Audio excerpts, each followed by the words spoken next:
বসন্ত মানেই পূর্ণতা, বসন্ত মানেই নতুন প্রাণের উৎসব। উদ্বোধনী নৃত্যের পর এবার অনুষ্ঠানের মূল পর্বে প্রবেশ করব আমরা। প্রত্যেক বছরের মতন এবছরও আবৃত্তি, সঙ্গীত এবং নৃত্য প্রতিযোগিতার আয়োজন করা হয়েছিল। আজ তার চূড়ান্ত পর্ব, অর্থাৎ ফলাফল জানানোর দিন। সবাই উদ্গ্রীব, উৎকণ্ঠায় রয়েছেন কে হবেন প্রথম আর কে হবেন দ্বিতীয় আর তৃতীয়ের পুরস্কারটাই বা পৌঁছবে কার হাতে।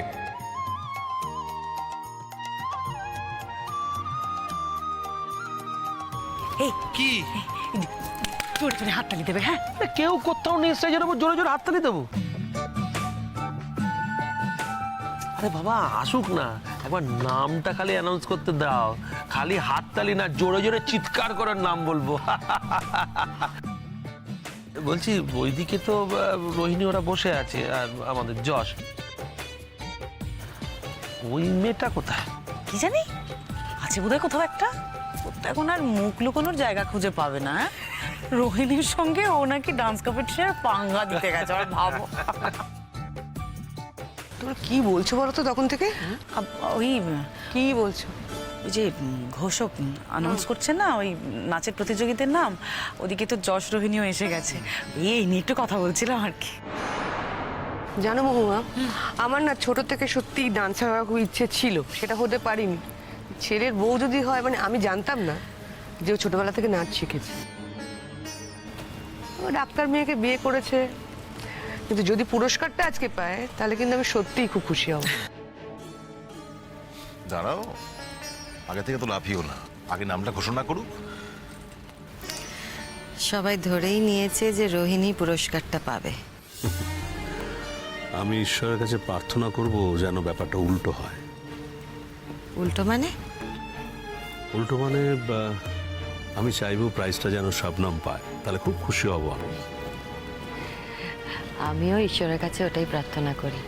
না দেখো, রোহিণী পাক পাক, আমার তাতে অসুবিধা নেই, কিন্তু শবনমও যেন পায়। জানো, মেয়েটাকে এত হতচ্ছাড়া করে সবাই, আমার খুব খারাপ লাগে। অথচ কিন্তু এই শবনমকে যশই হাত ধরে নিয়ে এসেছিল এই বাড়িতে, তোমার মনে আছে? ঠিক বলেছ তুমি। দেখো, মেয়েটার যদি কোনো খারাপ উদ্দেশ্য থাকতো তাহলে তো যশকে নিজের কাছেই টেনে রাখতে পারতো, তাই না বলো? হ্যাঁ, কিন্তু মেয়েটা সেটা করেনি। আর ও যে এই বাড়িতে রয়েছে সেটা যশ চায় বলেই রয়েছে। যশ না চাইলে কিন্তু ও থাকতো না। ও তো অনেক জায়গায় চলে যেতে পারে, কিন্তু তাতে যশের মাথা হেট হবে বলে ও এখনো রয়ে গেছে। অথচ দেখো এরা কত অকৃতজ্ঞ। আচ্ছা ঠিক আছে ঠিক আছে, দাঁড়াও, এখন প্রোগ্রামটা দেখতে দাও। দেখো দেখো, চুপ করে দেখো তো। না, আর টেনশনে রাখবো না, মঞ্চে ডেকে নেব সম্মাননীয় অতিথিদের। প্রথমেই মঞ্চে ডেকে নেব মেডিকেল কলেজের অধ্যক্ষ শ্রী সদানন্দ সেনকে।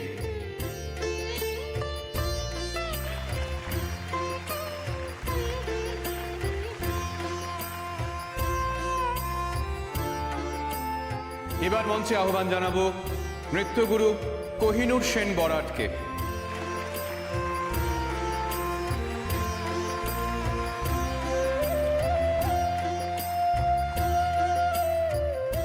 মঞ্চে ডেকে নেব নৃত্যগুরু পৌশালী চট্টোপাধ্যায়কে।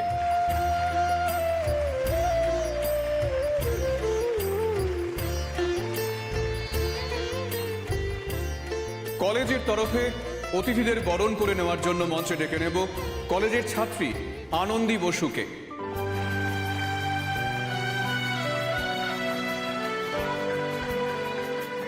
যশ, আজ কিন্তু সেলিব্রেট করতেই হবে। দাঁড়া না, ভদ্রলোক অ্যানাউন্স করছেন, ওনাকে অ্যানাউন্স করতে দেয়। অনেকক্ষণ ধরে তো অনেক কথা বলে যাচ্ছেন অনুষ্ঠান নিয়ে, একটু দাঁড়া, ওয়েট কর। আবৃত্তি সঙ্গীত প্রতিযোগিতার পর এবার নৃত্য প্রতিযোগিতায় প্রথম, দ্বিতীয় এবং তৃতীয় স্থানাধিকারীর নাম ঘোষণার পালা।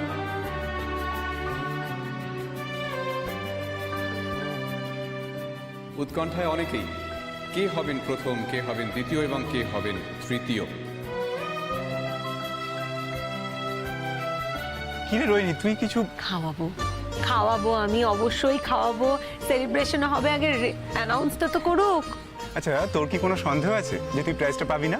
আরে এরকম করে কিছু বলা যায় নাকি আগে থেকে? প্রেডিক্ট করা যায়? আমি জানি তুই প্রাইজটা পাবি। আমি বলছি তুই পাবি এই প্রাইজটা। তুই যদি এই প্রাইজটা পাস না, তাহলে এটা আমার জন্য একটা বিরাট যুদ্ধ যেতে হবে। কিসের যুদ্ধ?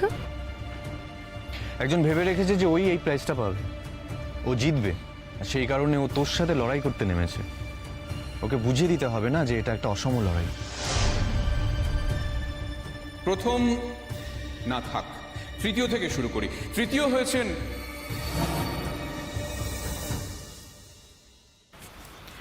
কে প্রাইজ পাবে বুঝতে পারছি না স্বপ্নম, তবে আমার বিশ্বাস তুমিই পাবে। রাহুল দা, প্রাইজ পেলাম কি পেলাম না তাতে আমার কিছু যায় আসে না। দেখো, তুমি চেয়েছিলে আমি পারফর্ম করি, আমি পারফর্ম করতে পেরেছি। আমি যে তোমার সম্মানটুকু রাখতে পেরেছি, এটাই আমার কাছে যথেষ্ট।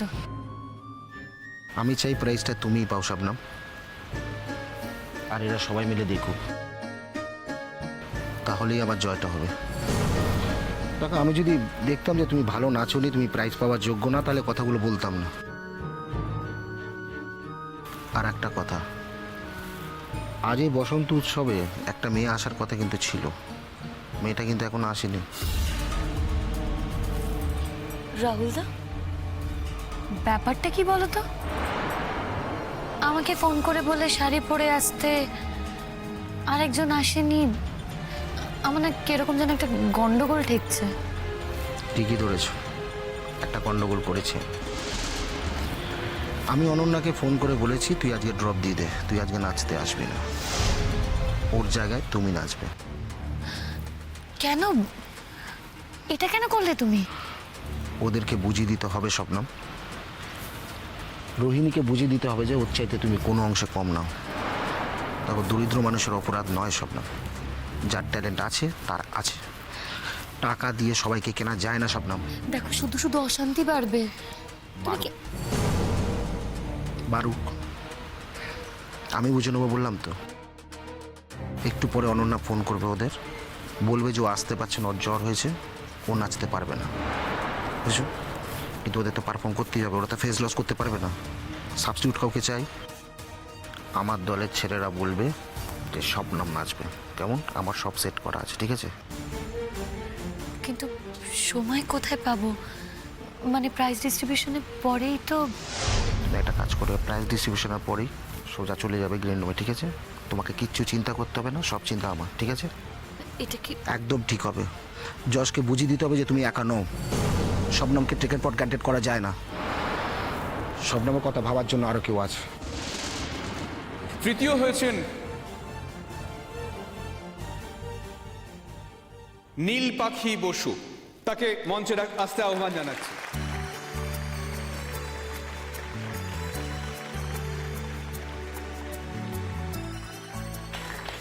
তৃতীয় স্থানাধিকারীর হাতে পুরস্কার, মানপত্র এবং সম্মান তুলে দেবেন কলেজের অধ্যক্ষ সদানন্দ সেন।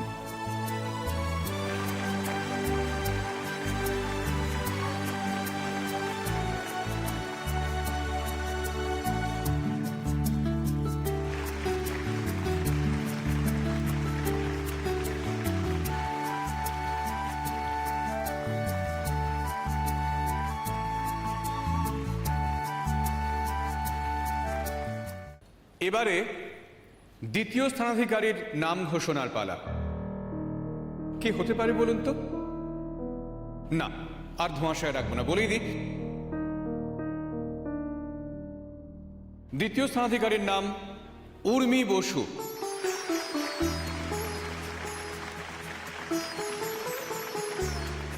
দু নম্বরেও সামনে গেল না। আর কোনো চিন্তা নেই, ফার্স্ট প্রাইজটা তোর জন্যই তোলা আছে। যশ, আমি সিরিয়াসলি জানি না আমি পাবো কিনা, আমার প্রচন্ড টেনশন হচ্ছে। তো কনফিডেন্স নেই নিজের উপরে? উফ বাবা, না কনফিডেন্স আছে, তুই তো জানিস আমি গুরুর কাছে রীতিমতো তালিম নিয়েছি নাচের, কিন্তু হয় না, একটা প্রাইজ ডিস্ট্রিবিউশনের আগে তো টেনশন হবে। শোন, কোনো কালই নেই হাত পা ঘুরিয়েই আমি ওটাকে নাচ বলে মনে করিনি, I was serious about it. Still হচ্ছে টেনশন, কি করব? রাহুলদা, এবারে বোধহয় আমি আর পারলাম না। এখনো প্রাইস শেষ হয়নি, ফার্স্ট প্রাইসটা কিন্তু এখন বাকি আছে স্বপ্ন।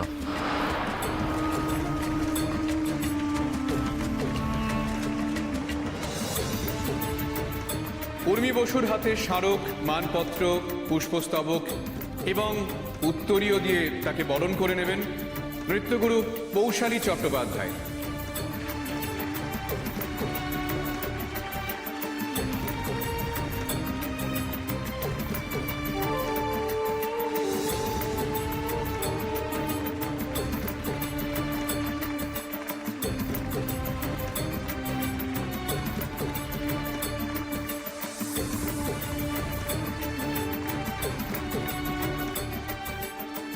এবার প্রথম স্থানাধিকারীর নাম ঘোষণার পালা।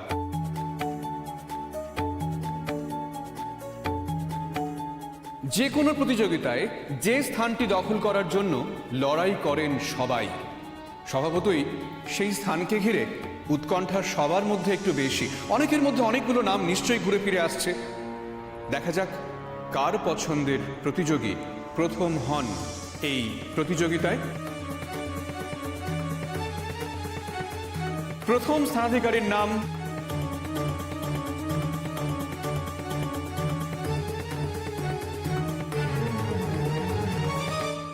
শবনম খাতুন।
শবনম খাতুনের হাতে পুরস্কার, স্মারক, মানপত্র, পুষ্পস্তবক তুলে দেবেন নৃত্যগুরু কোহিনূর সেন বরাট।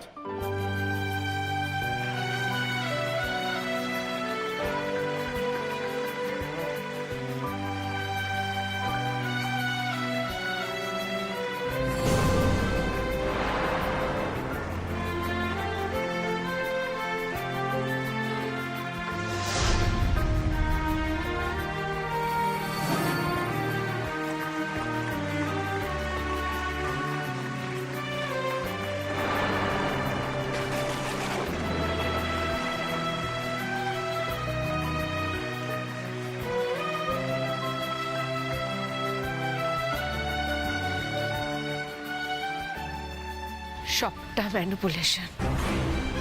ম্যানিপুলেশন ছাড়া এটা হতেই পারে না, ইম্পসিবল।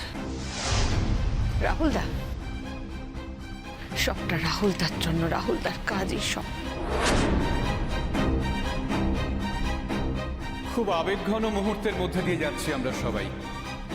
নৃত্য প্রতিযোগিতায় প্রথম শবনম খাতুন, তার কাছ থেকে দু চার কথা নিশ্চয়ই শুনতে ইচ্ছে করছে। হ্যাঁ, এই ইচ্ছে আমাদেরও। স্বেচ্ছাসেবিকাদের একজনকে ডাকবো ওর হাত থেকে জিনিসগুলো নিয়ে নেওয়ার জন্য। শবনম খাতুনকে অনুরোধ করব আজকের এই প্রতিযোগিতায় প্রথম হওয়ার এই মুহূর্তটাকে স্মরণ করে রেখে কিছু বলার জন্য।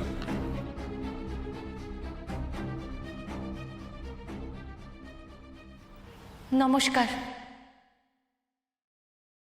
আমার নাম শবনম খাতুন। অনেক দূরের গ্রামের এক মেয়ে আমি। এতটাই গরিব যে দুবেলা হয়তো ভালো করে খাবারও জুটতো না।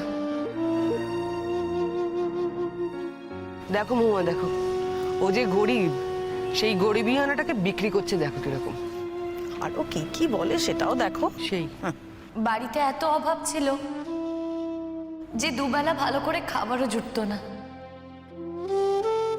কিন্তু মনের মধ্যে লুকোনো দুটো ডানা ছিল।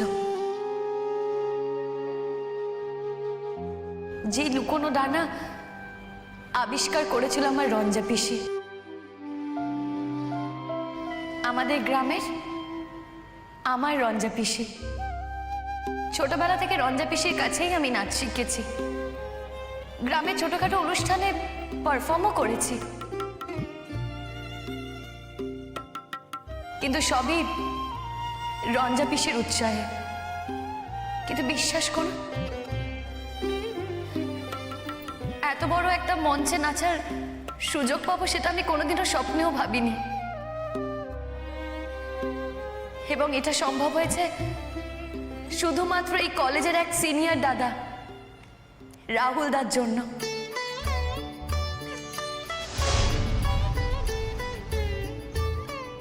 আজ রাহুল দার জন্য আমি এত বড় একটা সুযোগ পেয়েছি। আমার এই স্বপ্নটা পূরণ হয়েছে।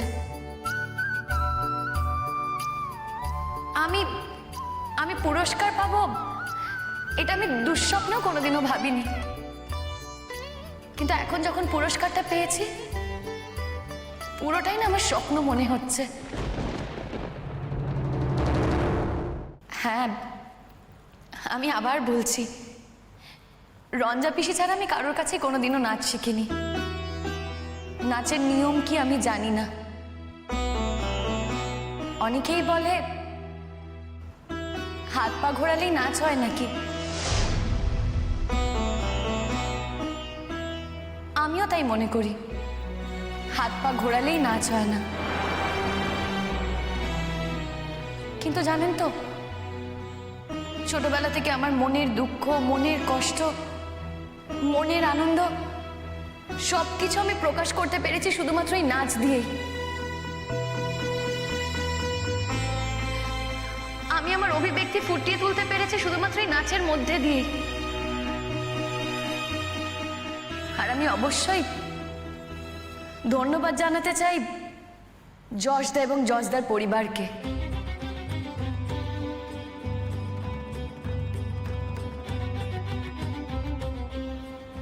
এবং রোহিণী দিকেও।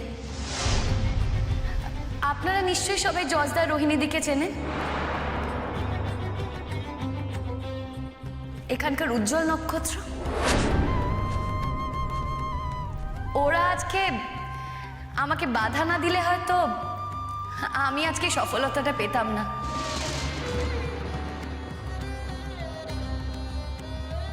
আসলে কি জানেন তো, আমার ছোটবেলা থেকে আমার স্বভাবে একটা ধর্ম আছে, আমাকে যাতে বাধা দেওয়া হয় সেটা করার জেদ আমার আরো চেপে যায়।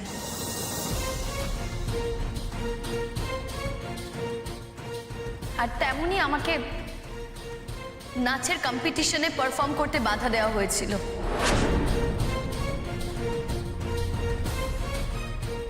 আর বাধা দিয়েছিল যশদা, যশদার পরিবার এবং রোহিণী দি।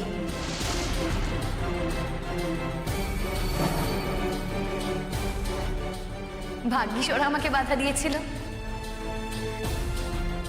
তাই তো ওদের বাধাটা আমি আশীর্বাদ হিসেবে পেলাম।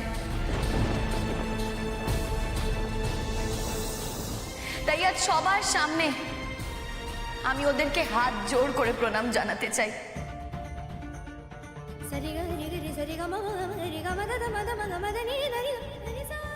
অনেক ধন্যবাদ। আর আর যশদা, তোমাকে একটা কথা বলতে চাই। আজ তুমি বাধা দিয়েছিলে বলেই আমি সফল হতে পেরেছি।